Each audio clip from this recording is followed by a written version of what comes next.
Chapter 1 Carbon Sainik School Entrance Exam Class 9th. Okay, so hi students. So today we are going to study about carbon. Carbon is a unique element that occur in combined and uncombined state. In combined state it occurs as carbonate, whereas in uncombined state it occurs as coal. Now carbon dioxide is also there, which occurs as gas in atmosphere by bare burning of petroleum, and as well as carbon dioxide is present in 0.03% in atmosphere. What is allotrope of the carbon? Carbon occurs in various forms like diamond, graphite, and white carbon, which is the buckyballs. Uh, buckyballs is it's being formed by subliming the graphite in 1969. It's a transparent allotrope. Now coming on to the next is microcrystalline graphite that forms a soft black metallic crystals and atoms arranged in a layer of hexagonals that slides over each other. Example of the microcrystalline graphite is gneiss and schist. Okay, so GNEISS and SCHIST. Schist and gneiss are the two microcrystalline graphite. It's being synthesized from coke, which is another form of coal, and thus microcrystalline is a different type of carbon. Okay, allotrope. Now next is graphite. We all know that graphite is a good conductor of heat and electricity. It's used in various places like in the electrode, in lubricant, in the nuclear reactor, etc. So graphite is very much useful. The next is the carbon atom, which forms an allotrope and becomes diamond, which is the hardest non-metal found on the earth, and it's colorless and cubic crystal. Its Mohs hardness is around 10, and it's not a good conductor of electricity, but it's a good conductor of heat. The diamond is in dikes and pipes of kimberlite. Okay, diamond occur in dikes and pipes of kimberlite. The refractive index of diamond is 2.42, and it is luster. Its density is around 3.5 gram per centimeter cube. So this is about the diamond. Okay. Next is what is allotropy. Allotropy is occurrence of some element more than one form. For example, like carbon occur in two forms, diamond and graphite. Similarly, if one element occur in more than one form, then it is an allotrope. Okay, so allotrope differ in their crystalline and molecular structure, as well as they are different in their physical and chemical properties, like diamond and graphite. Okay, so what is diamond and graphite? They are the pure carbon forms of allotrope, and they are crystalline form. Now the amorphous or the non-crystalline form is like coke and soot that occur, which is amorphous. Okay, that is powdery in nature. Now let's see about the difference between the diamond and the graphite. Diamond is a gem used in jewelry, whereas graphite is soft, which is used in pencil. Diamond is used as a cutting and grinding drilling for another diamond, and graphite is used as a good conductor of electricity or electrode. It builds an electric arc in the dry cell.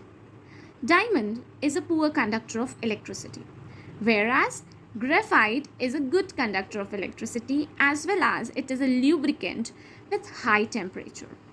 And it is also used in moderator in nuclear reactor. Okay, so moderator in nuclear reactor, as well as lubricant and good conductor of electricity used in electrode. These are the some uses of graphite. The next, diamond is transparent in color, whereas graphite is gray-black in color. Diamond forms a crystal with many faces, broken in many planes, whereas the graphite is soft and cannot be broken. Diamond is found in Panna in MP and Vajraj in Karur in Andhra Pradesh. Okay, so these are the places where diamonds and graphites are founded. Okay, next is diamond. What is the structure? Each carbon atom is joined by 4 carbons and it forms a 3D rigid structure. It's very rigid. Diamond is highly stable and is the hardest structure found. Okay, the next is the graphite. Each carbon is linked to another 4 atom that's joined in a same plane and form a hexagonal network. The planes are loosely stacked over one another and they slide easily, make the graphite slippery and a good lubricant. Okay, so this is about the graphite and diamonds.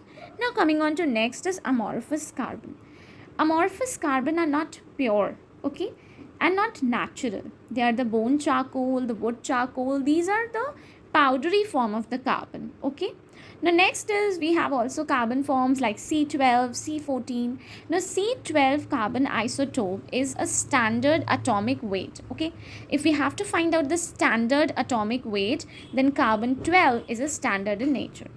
C14, whereas used in radioactive carbon dating. Okay, so it's used in for finding the age of the like old archaeological substances. So for that we are using radiocarbon dating, that is by carbon 14, and carbon 12 is a standard atomic weight. Elements of carbon. Carbon burn in air at high temperature forms carbon monoxide. When there is a poor oxygen or less oxygen, then carbon monoxide is formed, which is due to incomplete combustion of fuel, okay. Whereas in excess of oxygen supply, there is a complete combustion of the fuel and form carbon dioxide. Now next is carbon. Carbon has a valency of 4 and it is also an inert in nature. Carbon will not react to acid. Carbon will not react to alkalis at room temperature because its valency is 4.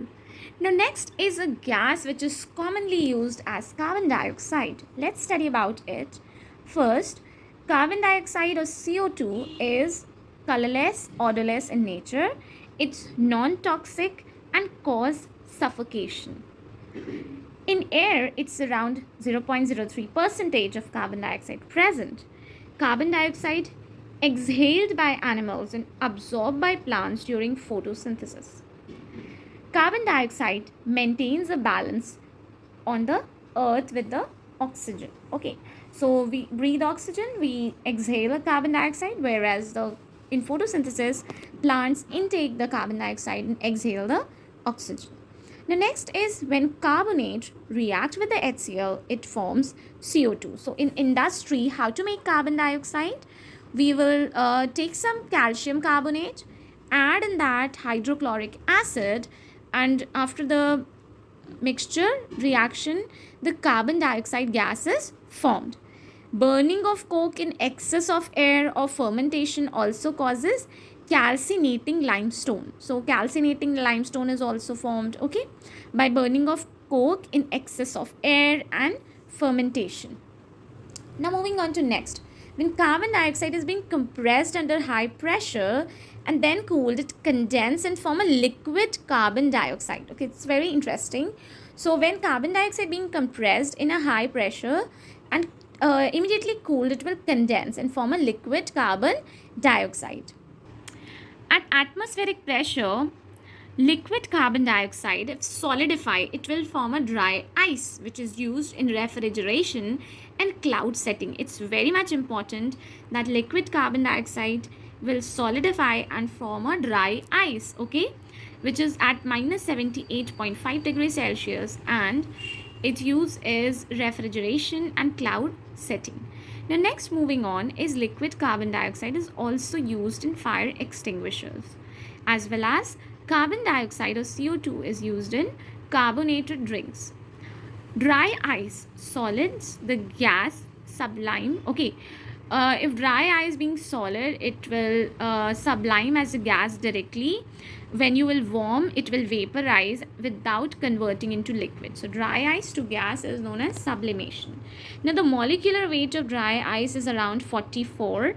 Okay, so now moving on to next is carbon dioxide. Carbon dioxide when being dissolved in water, so what it will form? It will form carbonic acid, which is a weak acid and unstable in nature. Carbonic acid is also known as acid anhydride of carbonic acid. Okay, so next, when carbon dioxide absorbs the heat which is radiated by the earth, it acts as a greenhouse effect. So carbon dioxide, basically what it does, it will not allow the sun rays to be great to be like emitted from the earth's surface, it will trap the sunlight and it will not allow the sunlight to go out of the earth. Thus it will cause global warming, which we will study later. Okay, so this is a process of greenhouse effect caused by the carbon dioxide. Now next is CO2. When react with water, it will, and base of metal oxide, it will form carbonate, which is examples is like magnesium carbonate or calcium carbonate. So base when reacts with carbon dioxide and water, it will form carbonate. Okay, now carbonate is insoluble in water and turns solution milky. Example of the carbonate is in used in mollusk. Mollusk make their shell carbonate around their body. Now carbonate, when like water and carbon dioxide is being mixed, it will form a carbonic acid, which is H2CO3. Okay, as well as when calcium oxide with react with uh, co- carbon dioxide, calcium oxide react with carbon dioxide, it will form calcium carbonate. Okay, so this is the reaction of the carbonate, and in mollusk we can see the carbonated shell around the body. Now how to find carbonate? When dissolved in water, it will turn solution milky, which means that there is a evolution of carbon dioxide. Now, when magnesium hydroxide react with carbon dioxide, it will form magnesium carbonate and water. When calcium hydroxide react with the carbon dioxide, it will form calcium carbonate and water. When sodium hydroxide react with the uh, carbon dioxide, it will form sodium carbonate and water. So this is all about the metal hydroxides, how it will react and what it will form carbonate along with reacting with carbon dioxide. So metal carbonate plus carbon dioxide will form some carbonate or bicarbonate, and metal carbonate when react with metal hydroxide, when react with carbon dioxide, it will form metal carbonate. When metal carbonate react with the carbon dioxide, it will form bicarbonate, which is also known as hydrogen carbonate, and it is dissolvable in water.